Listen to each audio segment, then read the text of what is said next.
नमस्कार दोस्तों, स्वागत है आप सबका आपके अपने YouTube चैनल पुरानी कथाओं में। आज हम बताने जा रहे हैं आपको कामदेव और देवी रति की प्रेम कथा के बारे में। हिंदू धर्म ग्रंथ में कामदेव को प्रेम और आकर्षण का देवता माना जाता है। धर्म ग्रंथों में वर्णित कथाओं के अनुसार कामदेव भगवान विष्णु और देवी लक्ष्मी के पुत्र हैं।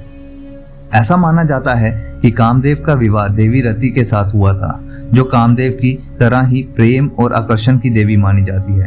परंतु कुछ कथाओं में कामदेव को स्वयं ब्रह्मा जी का पुत्र भी बताया गया है और इनका संबंध भगवान शिव से भी है। धर्म ग्रंथों में कामदेव का स्वरूप सुनहरे पंखों वाले एक सुंदर नवयुवक की तरह प्रदर्शित किया गया है, जिनके हाथ में धनुष और बाण है।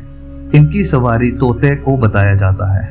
ये तोते के रथ पर मछली के चिन्ह वाले लाल ध्वज लगाकर विचरण करते हैं, परंतु कामदेव को कुछ शास्त्रों में हाथी पर बैठे हुए भी बताया गया है। कहते हैं कि भगवान शंकर ने अपने तीसरे नेत्र से कामदेव को भस्म कर दिया था। उसके बाद उनके अगले जन्म में उनकी पत्नी रति के साथ कामदेव का पुनः मिलन हुआ। तो आइए जानते हैं कामदेव और देवी रति की प्रेम कथा। पौराणिक कथाओं के अनुसार एक समय ब्रह्मा जी सृष्टि के विस्तार की कामना से ध्यान मगन थे। उसी समय उनके अंश से एक तेजस्वी पुत्र काम उत्पन्न हुआ। वो पुत्र कहने लगा कि मेरे लिए क्या आज्ञा है। तब ब्रह्मा जी ने उससे कहा कि मैंने सृष्टि उत्पन्न करने के लिए प्रजापतियों को उत्पन्न किया था, परंतु वे सृष्टि रचना में सफल नहीं हुए। इसलिए ये कार्य अब मैं तुम्हें सौंपता हूँ और इसे पूर्ण करने की आज्ञा देता हूँ।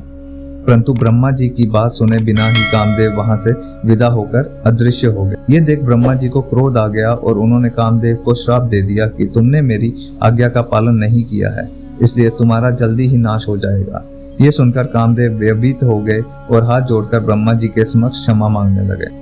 काफी देर तक कामदेव के लगातार विनती करने के बाद ब्रह्मा जी प्रसन्न हुए और उन्होंने कामदेव को रहने के लिए 12 स्थान दिए। उन्होंने कहा कि हे कामदेव, तुम्हारा निवास स्थान स्त्रियों के कटाक्ष, उसके केश राशि, उसकी जांग, उसकी वक्ष, नाभि, जंगमूल, अदर, कोयल की कूक, चांदनी, वर्षाकाल, चैत्र और वैशाख महीना होगा।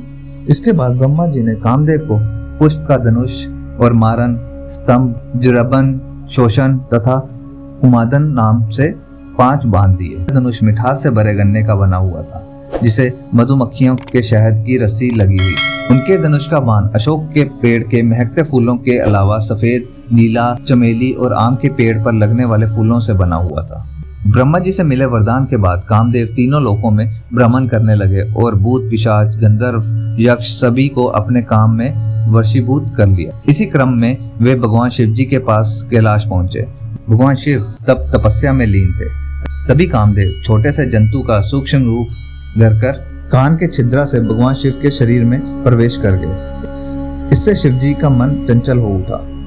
उसके बाद भगवान शिव ने ध्यान योग से देखा कि उनके शरीर में कामदेव प्रवेश कर गए हैं। जब ये बात कामदेव को पता चली तो वो उसी क्षण भगवान शिव के शरीर से बाहर आ गए और आम के एक वृक्ष के नीचे जाकर खड़े हो गए। फिर उन्होंने शिव जी पर अपना मोहन नामक बाण छोड़ा, जो शिव जी के हृदय पर जाकर लगा। इससे शिव जी क्रोधित हो उठे और उन्होंने कामदेव को अपने तीसरे नेत्र की ज्वाला से भस्म कर दिया। जब ये बात कामदेव की पत्नी रति को पता चली तो वह विलाप करती हुई वहां आ पहुंची।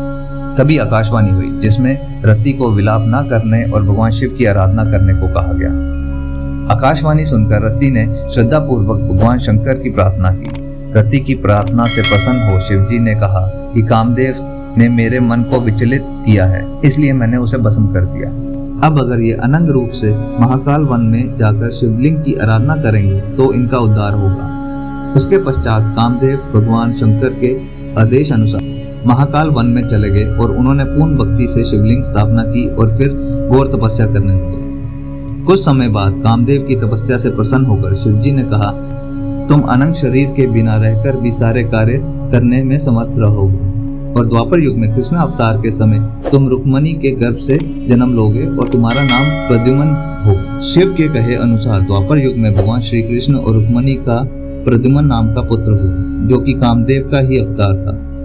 परंतु जन्म के पश्चात श्री कृष्ण से दुश्मनी के चलते राक्षस शंबरासुर ने प्रद्युम्न का अपहरण कर लिया और उसे समुद्र में फेंक दिया। तो शिशु को एक मछली ने निगल लिया और वो मछली मछुआरों द्वारा पकड़ी जाने के बाद शंबरासुर के रसोई घर में ही पहुंच गई। जब ये बात देवी रति को मालूम हुई तो वो रसोई में काम करने वाली मायावती नाम की एक स्त्री का रूप धारण करके रसोई घर में पहुंच गई। वहां आई मछली को उसने ही काटा और उसमें से निकले बच्चे को माँ के सामने पाला पोसा।